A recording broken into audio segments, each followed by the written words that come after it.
Para sair, vai. Tirar sorriso.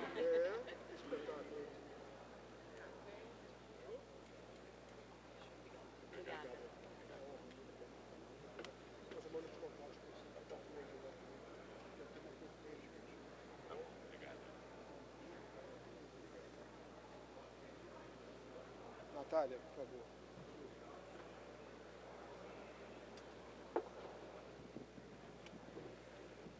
Aí sim. Tá bom aqui. E aí, pessoal? Gostaram da primeira plenária? Vamos começar agora a nossa segunda conversa sobre o tema do ano. A gente teve a oportunidade de estar lá na Salesforce. Eu queria convidar o Marcelo Toledo, que vai conduzir aqui conosco esse segundo painel. Varejo Agêntico agora. Eu estava conversando com o Toledo e ele me mandou esse tema curto, direto, e eu acho que é isso, né? É agora. O Marcelo vai receber com ele aqui o Ricardo do Ebele, da Pernambucanas, o Carlos Alves, da Cielo, e o Ricardo Brito Soares, do Grupo Gazin. Toledo, o palco é seu. Cadê você que eu não estou te enxergando daqui? Ah, tá vindo por trás. Seja muito bem-vindo. Que honra recebê-lo no palco do Summit.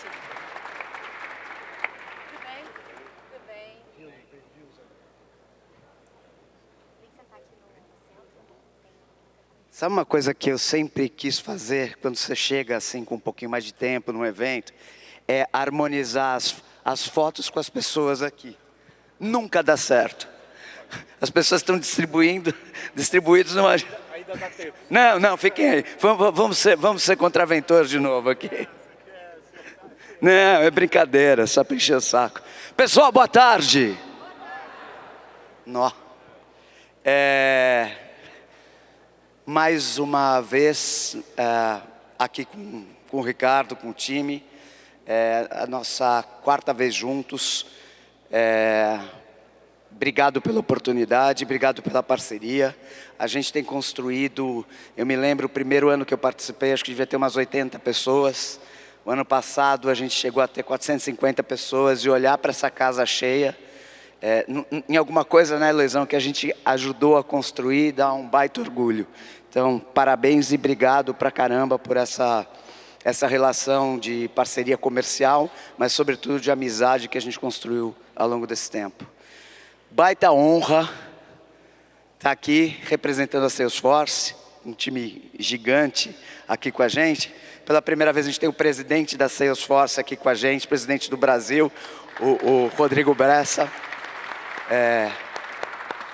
Significa que o varejo é definitivamente uma grande área de oportunidade para a gente.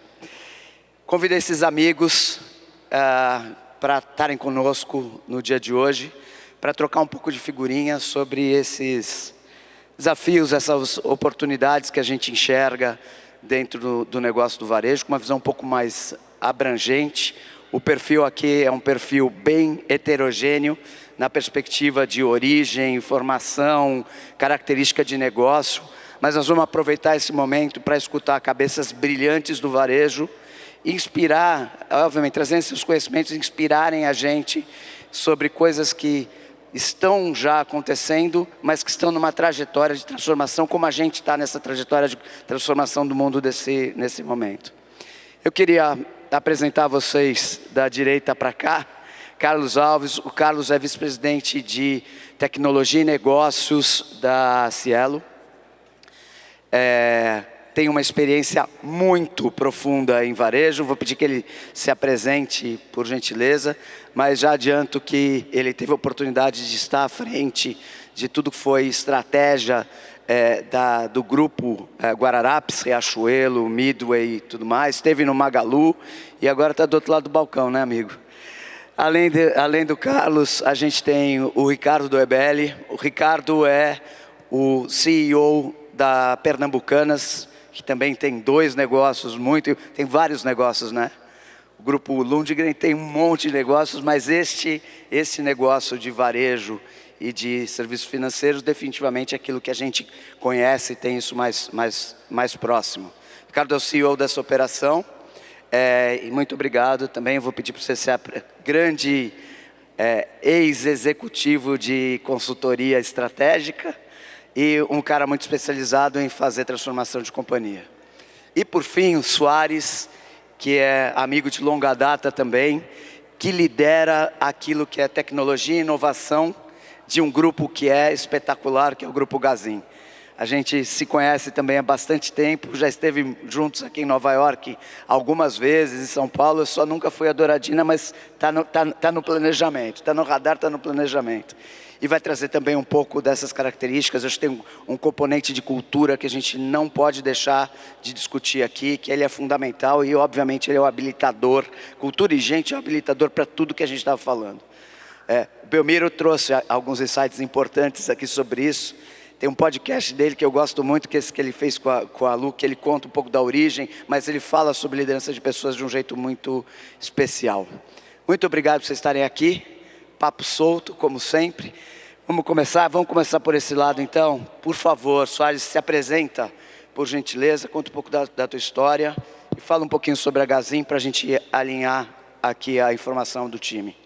Olá pessoal, boa noite. Boa noite. Bom, primeiro parabéns Ricardo aí pelo evento. Acho que reunir uma quantidade de pessoas num lugar desse aqui maravilhoso, acho que é algo que a gente precisa, como brasileiro, em primeiro lugar, se orgulhar. Né? O Toledo, como ele falou, é um cara aí que a gente está junto aí a longa data.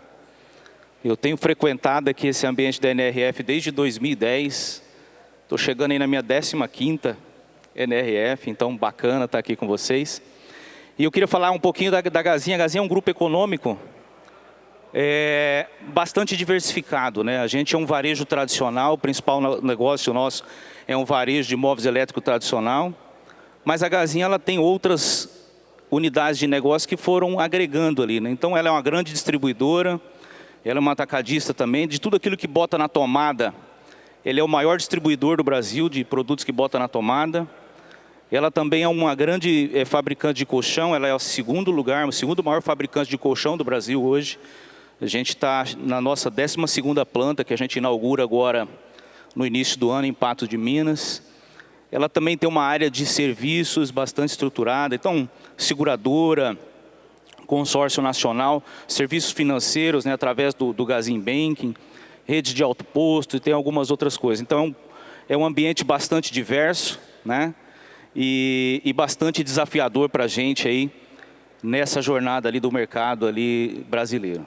Obrigado a todos. Com um crescimento absurdo, olhando uma jornada mais com uma visão de longo prazo, a gente acompanhou bem de perto isso, mas a gente vê um crescimento muito expressivo e essa ampliação, diversificação de negócios, que realmente a gente vai explorar um pouco mais. Ricardo, por favor. Olá, boa noite, Ricardo Debeli. É uma honra estar aqui, né? Estou um pouco pressionado com três experts de tecnologia. Eu não sou, não. Normalmente, quando a gente está no nosso Comex, na nossa reunião de diretoria, são 5 diretores contra o CTO. Né? Imagino a pressão aqui. Aqui é um outro papel, né? Então, mas é uma honra enorme de ser convidado por vocês estar aqui. A gente vai pegar leve contigo, fica tranquilo. Boa, excelente. Bom, a Pernambucanas é um grupo de 117 anos, 2 negócios, um de varejo com 484 lojas, mais de 100 milhões de clientes transitando por ano, aproximadamente 40 milhões de tickets, em 15 estados mais o Distrito Federal, em todas as regiões do Brasil. A Pefisa, uma financeira, né, que tem mais de aproximadamente 2 milhões de cartões ativos a cada mês. A gente opera créditos relevantes que montam aproximadamente 5 milhões numa carteira. Nós administramos cartões de terceiros, nós cuidamos do Palmeiras Pay, nós cuidamos do Leroy Merlin. Então, 2 empresas muito relevantes, com grande complexidade, que passam por uma transformação. Me juntei a esse grupo há um pouco mais de 1 ano, num processo de transformação. Desde então, o que se fala e o que se discute de inteligência artificial, né, faz a discussão de transformação ser acelerada. Né? Se transformação precisa ser rápida, quando a gente fala transformação no momento de inteligência artificial que a gente vive, é um momento de aceleração maior ainda. Abre possibilidades. abre oportunidades e cria enormes desafios que são debatidos por nós. A razão dessa sala está cheia, a razão da NRF. A NRF sempre está cheia, essa sala está cada vez mais cheia, mas o tema é a prioridade na cabeça de todos nós. Então é um tema sob debate que ajuda a nossa transformação a ser melhor. Então, um prazer, uma honra estar aqui com vocês. Obrigado, Ricardo. Carlão. Bom, boa tarde a todos. Muito obrigado, Marcelo, Bessa, Ricardo, pelo convite. Um prazer estar aqui com vocês, com pessoas tão ilustres e conhecedoras do mercado de varejo no final, né? Eu queria, você está falando de falar um pouco do background ou da história, Marcelo. Eu queria quebrar um pouco o protocolo e fazer uma surpresa. Você sabe, eu fui empreendedor há muito tempo e uma das pessoas mais importantes no desenvolvimento da minha empresa foi o Flávio Dias. Eu vi ele aí na frente. Flávio, tá aí ainda? Levanta a mão aí, ó. Esse cara foi um dos caras mais importantes no início da minha empresa. Ele era, na época, presidente do Walmart Digital. E a minha empresa era uma empresa de marketplace, quando estava nascendo o marketplace no país. Então, fui um dos precursores. Acho que o primeiro seller, tirando o Mercado Livre, que já existia como negócio, o primeiro seller do Brasil foi minha esposa, né? Porque eu não tinha para quem vender, vendi para minha esposa. E cresci, vendi para o Magazine Luiza, tive no Magazine por 2 anos, depois por 5 anos na Riachuelo. Todo o processo de transformação, digitalização, integração, indústria, varejo, financeira, criação do banco, o universo do banco digital e nascimento de todos os principais que ainda existem, e a gente crescendo comigo e lá. Depois, em 23, então, ingresso no outro lado vou para o pagamento, né? Então, conhecia bem, vivi bem todo o fast fashion, todo o universo de moda, integrando indústria, varejo e finanças, os 3 braços. E aí, chego, então, no mercado de pagamento, o mercado talvez um dos que mais transformam por regulação, de forma compulsória, por conveniência, de forma a adequar as jornadas e as adaptações necessárias para produto ou serviço que o varejo está lutando e todo dia enfrenta uma luta, o varejo que precisa se reinventar e se readequar e garantir a principalidade, a frequência, a essência do cliente e na relação do cliente com o seu propósito, com o seu negócio. E a gente a parte mais sensível desse processo, né? Porque levar o cliente para a loja, seja no físico ou no digital, fazer ele gostar daquele produto ou serviço que o varejo está ofertando e chegar na hora de pagar, ele tiver qualquer tipo de dificuldade, é absolutamente sensível, né? Então, a gente entra no mercado de infraestrutura crítica e como criar diferencial ou criar capacidade para adequar as jornadas ou a conveniência que aquele varejo quer vender ou ter como proposta de valor.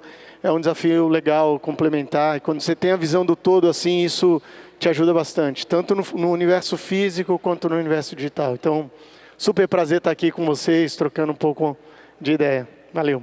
Super obrigado, Carlos. Olha que curiosidade bacana nesse painel. Flávio Dias era conselheiro da parte do Advisory Board da Salesforce Brasil. Então, valeu, Flávio. Obrigado pelo prestígio, obrigado também por aquilo que você fez com o nosso parceiro aqui. Gente, vamos falar um pouquinho de... Eu queria tratar a inteligência artificial no lugar dela, como habilitador. Não é o rolê, nosso rolê é vender, comprar bem, vender melhor. Nosso rolê é entender o cliente, entregar valor para esse cara e, obviamente, a inteligência artificial joga um papel fundamental. Mas eu queria falar sobre esse relacionamento com o cliente. Eu queria falar sobre conhecer esse cliente de verdade e nas possibilidades de monetização existentes nesse teu conhecer dos clientes. Queria ouvir vocês, principalmente com relação a esse conhecimento do cliente, tratá-lo como pessoa, indivíduo, ser único, com hiperpersonalização, que a gente escuta esse conceito desde 1993, mas agora a gente tem ferramenta para materializar isso, mas entender qual a visão de vocês, o que vocês estão fazendo, que possam compartilhar com a gente sobre esse entendimento e depois sobre as ações que se tomam em função disso para levar mais valor, mais relevância, permitir que a gente venda colchões, que a gente venda eletrônicos, que a gente venda seguro de celular, que a gente venda qualquer coisa que a gente queira vender para esse cara. Posso começar por você? Você colocou bem aí. Hiperpersonalização, a gente tem falado disso há muito tempo, né? Mas fazer hiperpersonalização de verdade nunca foi tão viável como hoje. Porque no passado era muito difícil você tratar individualmente cada cliente. A gente falava, era uma falácia bonita, funcionava bem, mas você fazer isso de verdade e transformar isso em resultado era um desafio realmente muito grande. Eu vejo o seguinte, como é que a gente, no nosso caso, uma empresa que tem muitos negócios, onde a gente tem dois mundos, que é o mundo da pessoa física e o mundo da pessoa jurídica, que são dois mundos totalmente distintos, onde a gente precisa entender cada tipo de ponto de contato que o meu cliente tem, estruturar isso de uma maneira fácil e simples para que eu possa realmente gerar um nível de entendimento daquele indivíduo. A primeira parte começa com organização. Então você precisa realmente organizar dados e ter processo para isso. Você precisa conhecer quais são os seus pontos de contato, né? Então, por exemplo, o cara entrou lá num e-commerce, o cara entrou numa loja física, o cara precisou de uma assistência técnica, o cara ligou no meu saque, o cara pediu um dinheiro emprestado num banco, o cara foi lá enfim, atrasou uma parcela para pagar comigo.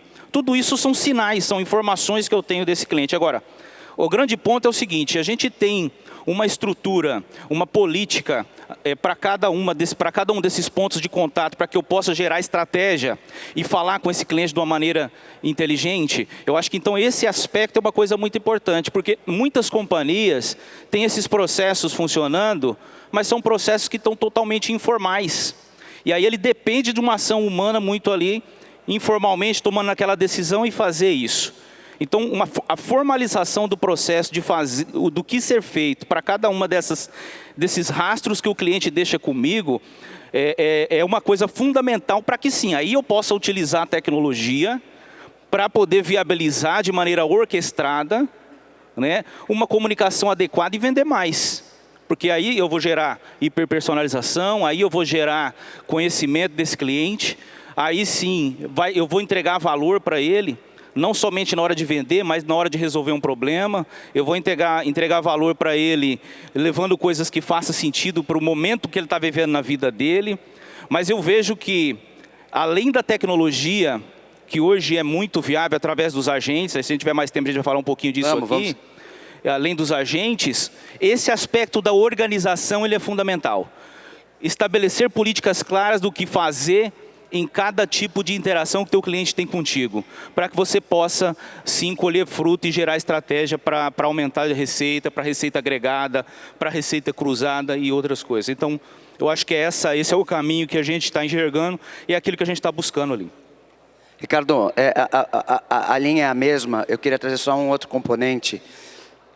Teu business é um business que tem, obviamente, frequência e recência importantes, mas é completamente diferente de um business como o business do Belmiro, né, que a gente falava agora. Uma das coisas que a gente tem visto, toda vez que a gente pergunta para os varejistas, a gente faz alguns estudos dentro da Salesforce, onde é que você está enxergando a nova receita vindo? Ele vai trazer retail media, né, obviamente uma baita avenida, ele vai trazer serviços financeiros para muito além do que, na média, os varejistas oferecem, como digital wallet, cartão de crédito, private label e coisas desse jeito, né? Tem várias outras coisas que a gente começa a olhar. Mas uma coisa que chamou muita atenção, quando a gente olha o dado de 2024 para 2024 para 2025, prioridade número 1 passou a ser fidelidade paga. Queria entender um pouquinho com essa visão de conhecer o cliente de fato, a hiperpersonalização e a possibilidade de você fazer fidelidade com esse cara. Qual que é a visão do grupo? Por favor, compartilhe com a gente. Claro. Bom, eu que acho que é interessante, você começou pelo ponto central de se olhar a inteligência artificial, que é olhar o aspecto do cliente, né? O que gera, a inteligência artificial gera várias oportunidades, eficiência, produtividade, redução de custos. Então, todo mundo olhando tudo, caçando oportunidades, mas o objetivo central, aonde você tem a maior potencial de alavancar, é entender teu cliente melhor, servir ele melhor e criar uma jornada do teu cliente dentro do relacionamento com a sua empresa que antes era impossível. Né? Quando a gente pensa, né, num negócio de varejo, de massa, que tem 100 milhões de clientes entrando por ano na tua loja, eu espero que entrem muito mais, conhecer esse cliente individualmente, a gente começou aqui falando, era muito difícil. Hoje é possível. Né? Conhecer esse cliente numa empresa que tem 117 anos, onde vários desses clientes frequentam recorrentemente a loja, e saber quem são os recorrentes, quem são aqueles não tão recorrentes, quem são aqueles que só entraram uma vez na loja, e começar a se comunicar da forma adequada com cada um deles, é uma geração de receita e de margem potencial muito, muito grande. Né? Saber que um cliente que já frequenta a sua loja há 10 anos, em determinado momento ele passa a comprar roupa infantil, é um sinal que aconteceu algo diferente no comportamento dele. Eventualmente pode ser um presente, provavelmente pela recorrência que você vai observar, ele provavelmente virou pai ou mãe e ele está começando a mudar o comportamento de compra dele. Ele não precisa me dizer. Eu consigo enxergar no comportamento do que ele compra, na frequência de que ele vai na loja, no tipo de produto que ele compra, o tipo de oferta e relação que eu vou construir com esse cliente. Né? As informações, né, o banco de dados, que é um dos desafios, né, quando você consegue estruturá-las e trabalhá-las, você vai descobrir oportunidades de cruzamento de venda, como, por exemplo, né, o nosso cliente que compra a parte de cama, normalmente compra roupa íntima no mesmo dia. Quando você sabe que esse é um comportamento frequente e recorrente de um grupo de clientes, no nível de capacidade de personalização que você tem, você começa a poder oferecer o produto certo e alavancar sua venda e sua margem com isso. Em se tratando de fidelização, né, você ter um cliente que percebe, pô, eles me conhecem, né? Eu acabei de ser pai, não me mandaram um seguro funeral, né? Eu acabei de ter uma nova promoção e comprei algum produto, eles não me mandaram um seguro-desemprego. Entender o teu cliente, entender o comportamento, faz com que o cliente assim, puxa, né? Quantas vezes a gente pega o celular, será que ele está me ouvindo? Né? Será que ele está ouvindo o que a gente está falando agora? Na verdade, cruzar informações, cruzar dados de vários eventos que acontecem dentro da tua cadeia, assim como fora, um cliente que recebeu um material nosso e clicou naquele negócio ou assistiu um vídeo, né, de uma das mídias sociais, das redes sociais, já é uma informação para dizer o que ele está procurando e já é uma informação se ele é o meu cliente ou não é o meu cliente e o que eu deveria fazer com ele. E essa relação de conhecimento cria fidelidade com ele. Isso sobre a perspectiva do varejo. Quando você tem a oportunidade de trabalhar crédito junto com isso, né, e a gente cruza, né, dentro do Grupo Pernambucanas, a gente tem um cartão Prime, onde ele paga, inclusive, uma tarifa para poder ter benefícios, você cria um outro tipo de relacionamento dentro do cartão. Dentro do cartão, especialmente na parte financeira, onde você vê vários outros comportamentos da vida desse cliente, você tem uma oportunidade de maximização e está acompanhando a vida financeira dele e oferecendo as coisas certas para o momento mais adequado com ele. Então, conhecer o cliente e conseguir agir de forma granular, e aí volto, né, acho que você começou muito bem, a gente fala de hiperpersonalização há muito tempo, mas conseguir fazer isto ser rolloutado, implementado, isso é o desafio.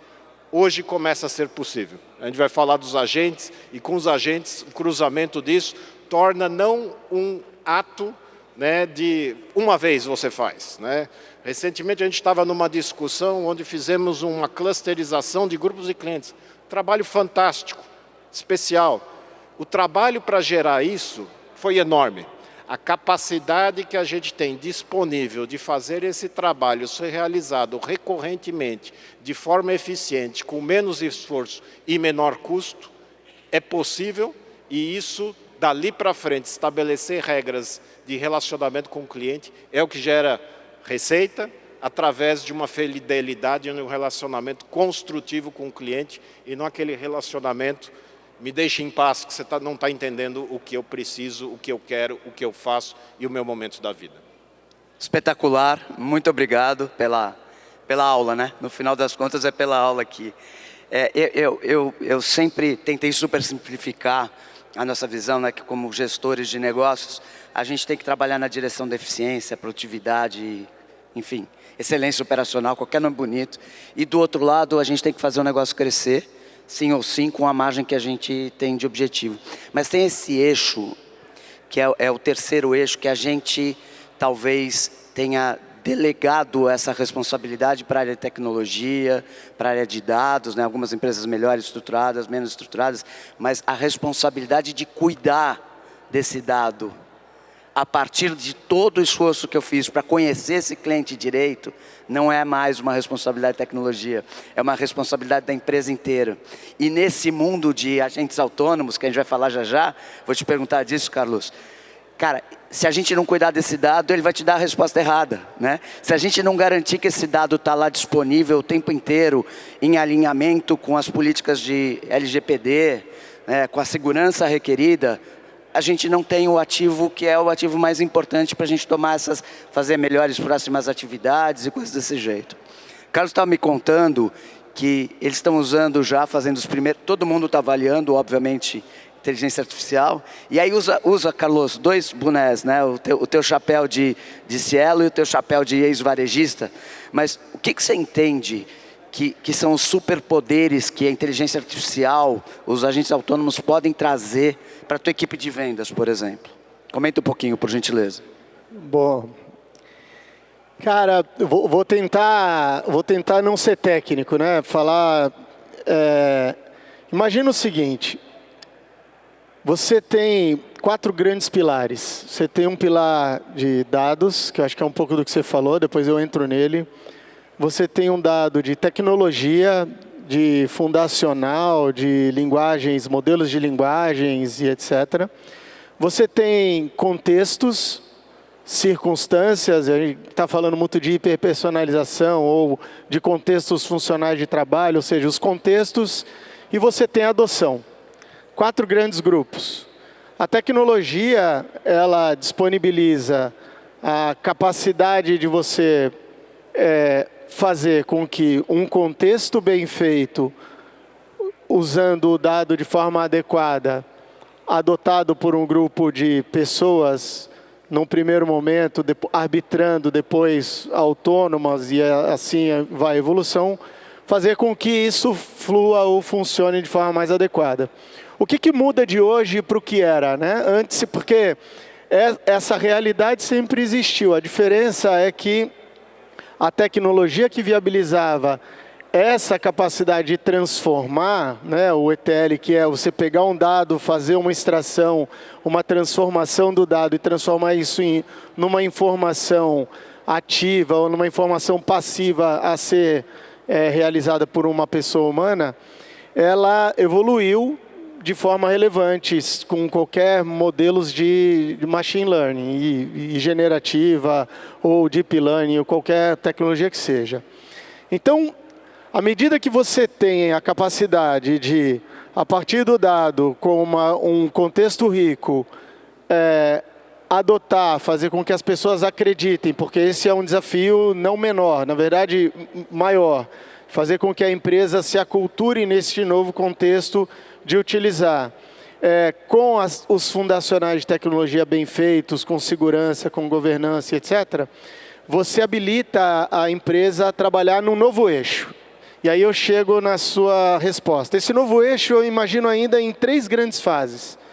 A primeira fase, que é a fase que a gente mais vive hoje, é uma fase em que você, utilizando desses 4 pilares, você recebe uma informação e o ser humano age a partir dessa informação. Então, ela vai ser muito analítica, ela vai ajudar a ser mais assertiva, ela vai ajudar a criar modelos posteriores de forma mais efetivos e etc.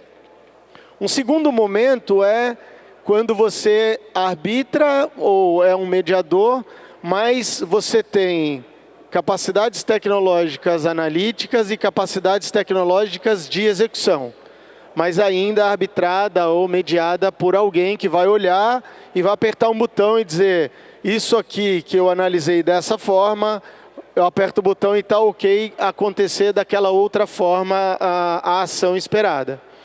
Até que você chega num momento maior em que você coexiste a gestão ou governança, e aí não é mais controle, com uma capacidade autônoma de execução a partir de uma análise, gerar novos cenários e construir, executar que esses novos cenários sejam efetivamente realizados, e retroalimenta a origem a partir de bons indicadores para fazer esse close loop e você aí sim evoluindo o seu método, né?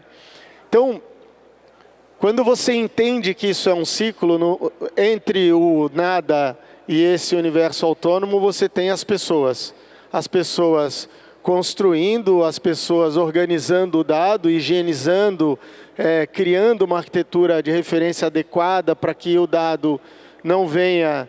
E a gente estava falando de hiperpersonalização, e acho que o Ricardo trouxe muito bem, ou seja, a mesma pessoa em momentos e circunstâncias diferentes tem desejos e necessidades de compra absolutamente diferentes.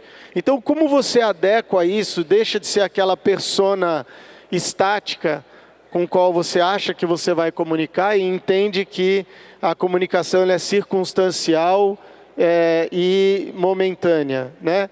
A partir de dados que tenham a capacidade de se regenerar também. Ou seja, eu salvo um dado e esse dado muda à medida que o meu comportamento muda, a partir de novas experiências que eu incorporo, a partir de vidas e situações e variáveis que surgem e passam na nossa vida. Quando você combina esses 4 elementos,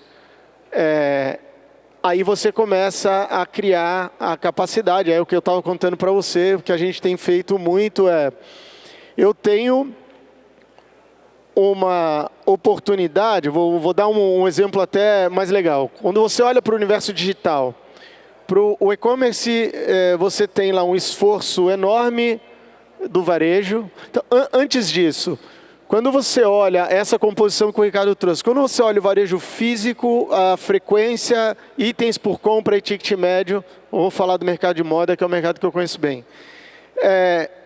Você agrega o digital com o físico, você já tem uma mudança de comportamento. Você agrega o private label, você tem uma mudança importante de comportamento. Quando você coloca marketplace como um complemento dentro do sortimento e aumenta muito o sortimento no digital e no físico, com uma prateleira infinita ou o que seja, com uma boa qualidade de distribuição, você vai ampliando o sortimento e conveniência, você aumenta muito frequência, recência, itens por compra e, consequentemente, o ticket médio, e tem que ajustar a logística, que, muito bem dito, tem um custo importante quando você olha todo o Brasil com aqueles conceitos de omnichannel que no passado a gente falava. Imagina que quando você está no mercado digital, você tem uma conversão de 1 ou de 0,9% a 2% para quem está muito bem posicionado. Como você traz capacidade de, uma vez que o cliente está no seu site, você dá melhor qualidade de assertividade para aquilo que ele precisa ou ele está buscando.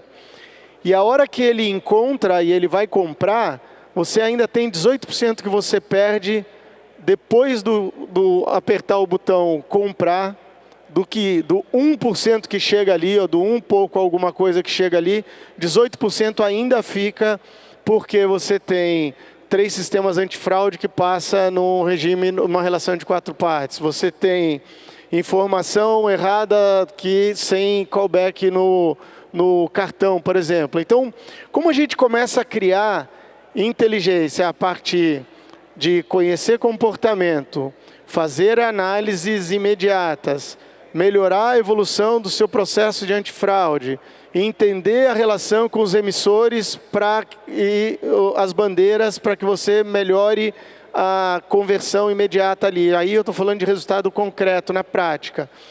Tudo isso utilizando esses 4 grandes pilares, ou seja, eu tenho um contexto bem desenhado, eu tenho o dado muito bem higienizado, eu tenho níveis de adoção bem organizado e eu tenho tecnologia por trás para acurar ou dar acurácia a esse processo.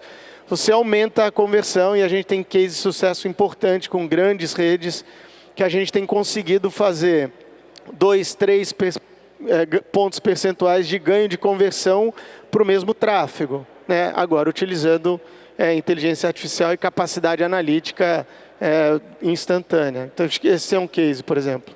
Espetacular, brigadão também pela aula. A sacanagem é que a gente tem pouquíssimo tempo. Vamos mudar esse negócio, pessoal, para ano que vem a gente faz um podcast, alguma coisa. A gente sai do palco e continua o papo. Eu ficaria mais horas, uma cervejinha, pode ser, um vinho, pode ser. Tá feito, combinado aqui entre a gente. Eu acho que dos pontos todos brilhantes que foram trazidos aqui, eu acho que tem uma coisa bem interessante que eu conversava há pouco com o Ricardo. A gente pode aplicar inteligência artificial na cadeia inteira, né? Existe uma visão, e existem processos que são genéricos de indústria, vamos dizer assim, que a gente olha para atendimento ao cliente e tem ganhos magníficos a serem capturados quando a gente converte isso para um agente autônomo, por exemplo. Mas a grande discussão é por onde começar. Quais são os processos críticos de negócios? E não são simples. Eu acho que tem uma coisa muito bacana do agente autônomo. Obviamente, vocês todos acompanham aqui o que está tendo, o que existe hoje em termos de discussão sobre precificação das empresas, com a supervalorização das empresas de tecnologia. Mas a essência aqui tem ROI ou não tem ROI? Tão simples quanto isso na nossa vida, como nossa existência humana. A gente consegue, com o agente autônomo, fazer projetos muito mais curtos, sempre que o dado estiver organizado, disponível, e com retorno imediato. Agora, por onde começar é por o quão crítico esse processo é pelo business da gente para apoiar a jornada de crescimento ou de eficiência. Então, acho que o convite aqui a todos, e obviamente esse esforço pode ajudar muito nessa jornada, tá bom, vamos resolver um grande problema de negócios? Vamos resolver ruptura nas lojas? Vamos optimizar o capital de giro comprando melhor? Eu acho que esse tipo de provocação é que, de fato, a gente pode trazer para as conversas que estão acontecendo a partir desse momento, onde todo mundo já aprendeu um pouco sobre isso. O agente, gente, é uma coisa bem simples, né? Qualquer coisa que você possa ensinar a um agente, dizer a ele o que ele tem que fazer, se o dado estiver disponível, ele vai pensar, contextualizar, ter os insights e tomar a ação que a gente precisa ensinar a ele. Super obrigado. Desculpa interromper o nosso papo delicioso, mas vamos continuar ele em outro canto. Super obrigado para vocês. Obrigado. Obrigado. Fortinho.